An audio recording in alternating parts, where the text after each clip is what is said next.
ఏదో బాప్తిస్మం అండి తీసుకోవాలి, టైం అయింది, నేను తీసుకోలేదు. పెళ్లికి తీసుకునే వాళ్ళు ఉన్నారు, పండగలకి తీసుకునే వాళ్ళు ఉన్నారు, పెద్దల బలవంతం మీద తీసుకునే పిల్లలు ఉన్నారు. దానికి విలువ లేకుండా పోయింది.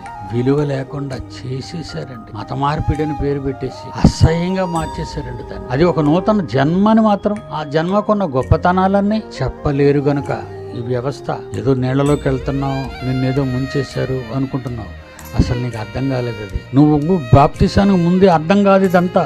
బాప్తీసం తీసుకున్న తర్వాత, సంఘములో చేర్చబడిన తర్వాత, సంఘము ద్వారా ఈ మహాజ్ఞాన సంపద నీకు నెమ్మదిగా నీ బాడీలోకి ఇంజెక్ట్ చేస్తుంటది సంఘం. మనం బాప్తీసం తీసుకోవటం నూతన జన్మ.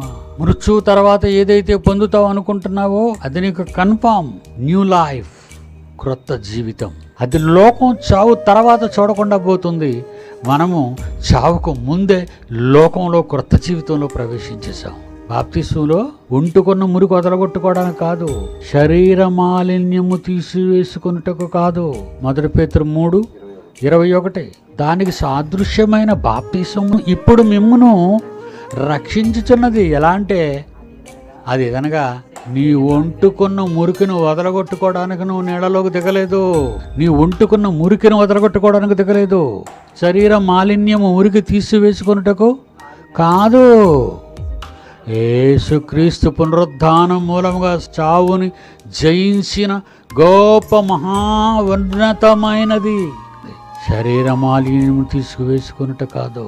యేసుక్రీస్తు తిరిగి మృత్యువు నుంచి లేచిన మూలముగా దేవుని విషయమై నిర్మలమైన మనస్సాక్షి.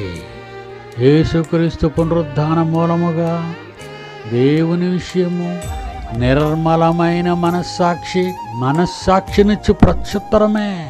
నువ్వు మార్పు, నిర్మలమైన మనస్సు, నిర్మలమైన హార్ట్ అయిపోయింది నీది.